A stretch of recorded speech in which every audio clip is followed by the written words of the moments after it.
And eto na nga mga tropa, yung pinakahihintay natin. Sa wakas, naglabas na nga po ng dappled etong ating inahin.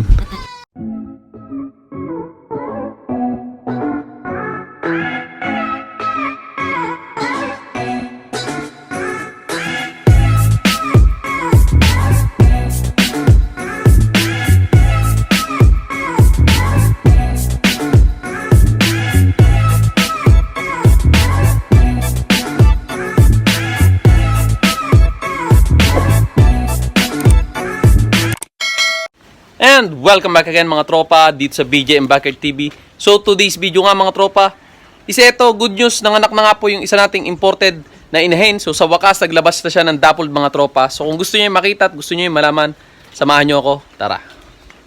And what's up again sa inyo mga kaibigan? So ito isang magandang araw para sa ating lahat. So ito nga mga tropa, yung trad dowling na natira nga dun nga sa inianak nung inahin natin na si 65k. So ang kwento ni 65k, pag hindi nyo pa napapanood, nandun sa ating YouTube channel. Yun yung inahin na binili kong imported, na nabili ko lang ng kalahati lang ng presyo ng original na price ng imported, kasi ang imported nun 120k, yung ganong imported na traditional, napakaganda nun. Kaya nga lang, nabili ko yun na may issue, yung nanay nito, may sugat dito sa ulo, gumagalaw na yung sungay, hanggang na-infection na, hindi na kinaya ng kahit anong gamot, ginawa na natin lahat. Kahit operahin, hindi na rin kakayanin. Kaya sa madaling salita, kinaga nating alagaan, tinuturukan natin ng mga antibiotic para mabuhay. Then yun nga, nakaraos, nakapanganak yun, dalawa. Ito yung natira. Siguro ito nga talaga yung kapalit, mga tropa. Pero napakahina nito noon nung ipinanganak, kasi nga yung inahin niya nga, puro antibiotic na yung natitikman. Kumbaga 50-50 ang chance para mabuhay itong bisiro na to, pero nabuhay natin siya mga tropa. So yung nanay niya nung nakapanganak, nakatatlong araw lang, medyo pinalakas na natin ng konti. Wala na rin, namatay na rin. Kaya eto, binuhay lang natin ng paggatas. Pero eto is meron na may-ari mga tropa. Pina-reserve na to ni Sir Bitoy mga tropa. So shoutout sa iyo Sir Bitoy. Then eto nga mga tropa, yung aking ibabalita sa inyo. Nanganak na nga po ng dappled etong ating inahin mga tropa. So ito i-check natin. I-check natin mga tropa. So sa wakas, nakapagpalabas na rin tayo mga tropa. Nakuha natin sa tiyaga. Yan oh. Tulog na tulog mga tropa. Ang ganda nila. Ito naman yung inahin mga tropa. Yan oh. So ito dowling mga tropa. Ito naman backling. Yan oh. Ang gandang tingnan mga tropa. So ang tatay nga nito mga tropa ay si Dust Devil, yung imported dappled bowerback mga tropa na nandun nga sa farm ni Sir Michael. Yan oh. Ang ganda mga tropa. So eto is dowling. Kahapon nahirapan mga anak to, etong inahin na to, nung inilalabas etong backling na to, kasi sobrang laki mga tropa. Ayan. Pero mahalaga naman, nabantayan nung nagbabantay dito mga tropa, ako tulong natin mag-alaga, nabantayan niya mabuti, kaya napaanak niya na maayos. Then ito naman dowling mga tropa, yung tenga niya medyo tumupi, kaya yan, nilagyan natin ng karton na may ipit. Ito tip ko rin sa inyo mga tropa, once na nanganak yung inahin nyo at yung anak niya bisiro ay tumupi yung tenga, agapin nyo na agad. Pinakailangan pagkapanganak na malagay nyo na agad ng ganyan na ipit once na nakatupi yung tenga. Pero pag hindi naman nakatupi, huwag nyo na lagyan yan. Ang purpose lang niya para matuwid yung tenga niya, kasi nung lumabas yan mga tropa, itong gantong tenga niya nakatupi, kaya pangit tingnan pag lumaki nakaganyan.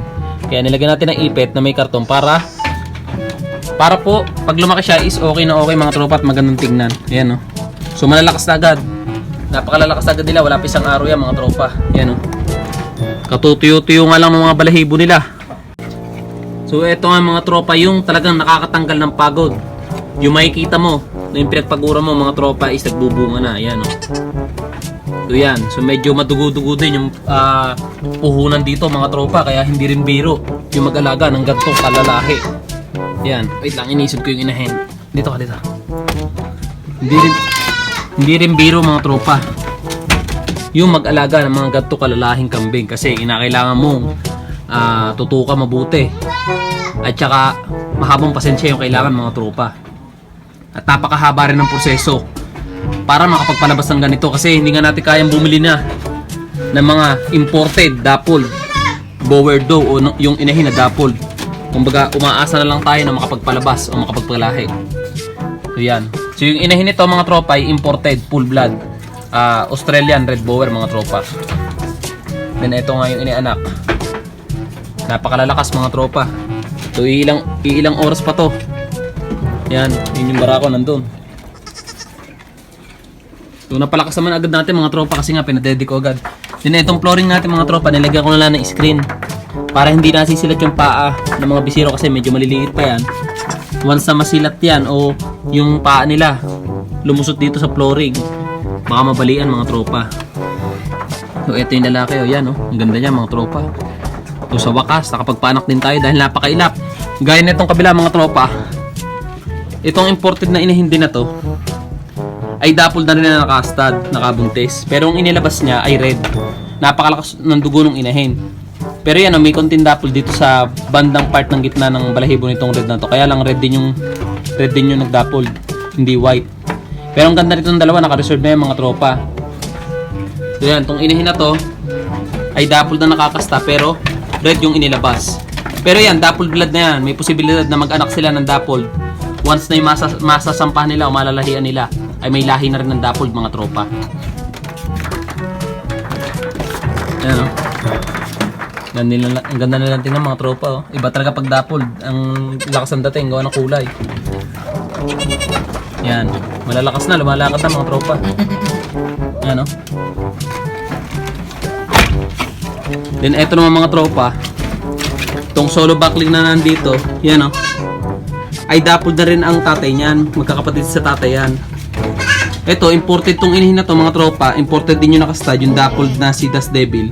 Kapatid dito, ng red na to, itong mga yung red backling na nandito, ang dalawang anak nitong inahin na to. Tapos kapatid din nila itong dalawang dapol, yan. Magkakapatid na to sa tatay. Kaya lang ay naglalabas nga talaga ng solid na red, pero yung dugo niyan may dugong dapol na yung mga tropa, yan. Ito yung inahin. Then yun nandito naman natin mga tropa, yung manak ng quadruplets. Ayan, ay dadalawa na natira. Kasi nga delikado yung quadruplets, mahirap buhayin yun. Yan, yung kapatid nito ng dalawa, dapol na lalaki at solid red na lalaki. Ayan. Ayan So ang ganda naman natira, pares dueling mga tropa. So kung gusto niyo i-reserve, mag-chat na kayo sa akin mga tropa dahil ayan, ay plano kong i-out mga tropa. At maraming naawit ng red dueling sa atin. Kaya ito na yung pagkakataon. Kaya lang, huwag kayo mag-expect na mura yung mga gantong kalalahing kambing dahil namumuhunan din po kami ng talagang madugong presyo din. Yung mga pinupuhunan namin bago makabili ng mga materyales na ganito mga tropa. Ito, malapit na natin magamit mga tropa. Ano na? Nakikitaan ko na siya ng potensyal na pwede siyang pasampan. Kaya lang napakabata pa. At saka hindi pa ganun ka-develop yung katawan. Kailangan mapalaki pa natin na mabuti bago natin palahian mga tropa. Yan ito si Das Devil na rin nakabuntis dito, yung imported dapol mga tropa. Kasi inahin na yan. Yan So ito nga pala mga tropa yung inahin ng dalawang dapol. So ito yung video niya kahapon. Ito, nakikita na natin siya na sign na mga anak na nga siya mga tropa. Kaya binabantay-bantay na natin. So yan, kita nyo naman ang lapad ng katawan niya mga tropa. At talagang parang US Bower daw nga to. Parang imported US na papagkamalan ng iba. Kasi ibang klase daw yung lapad ng katawan. Tsaka yung lapad din ng mga braso niya. Tapos yan mga tropa. Kita nyo naman, kumakain pa siya kahapon. Magana pa siyang kumain. Tapos yung daddy niya nga, talagang iba na rin mga tropa, medyo bagsak na rin at lobon-lobo na rin mga tropa. Yan Tapos nagdi-discharge rin siya kahapon, kaya pala nakitaan ko siya ng pagdi-discharge dun sa ari niya kahapon. Talagang aanak na nga pala siya kinabukasan mga tropa. So etong successful, nakapanganak na siya mga tropa ng dalawang healthy dappled kids mga tropa. Isang dueling, isang backling mga tropa. At tuwang-tuwa nga tayo mga tropa nung nakita nating umanak sila mga tropa dahil ito yung pinakahihintay natin kasi nung mga nakaraan di tayo makapagpalabas ng dapol mga tropa, pero ito pinagbigyan na tayo ngayong pagkakataon na to. Then ito nga pala mga tropa, si Tradi, ang ating poging traditional bower buck ay nasa 6 to 7 months na ngayong araw mga tropa, pero biglang may dumayo sa atin para magpastad nga dito. Kaya lang nagdalawang isip tayo dahil hindi ko pa sana ito gagamitin, next year pa dapat kasi sobrang bata, pero eto napasabak na agad mga tropa. So yan, upgraded yung nasampahan niya. Unang ano lang din, first timer lang din, para silang first timer mga tropa. So yan, kita nyo, ang ganda tingnan na itong ating traditional bower back, dahil yung pagkabalahibo niya, yung formation ng sungay niya, yung ulo niya, yung ilong niya matangos din, tas ang ganda ng balahibo. Basta parang total package, ang ganda talaga ng palabas si Rocco mga tropa, kasi yung tatay niya si Rocco, yung sikat na red bower back sa Kalatagan na sobrang dami ng nalahian sa pagpapastad. So eto nga, unang sabak na itong si Tradi, medyo nahihirapan mga tropa kasi nga parehas silang first timer, pero agresibo ito mga tropa dahil sabik na sabik din ito. So yan, sa wakas daw nakatikim na siya mga tropa.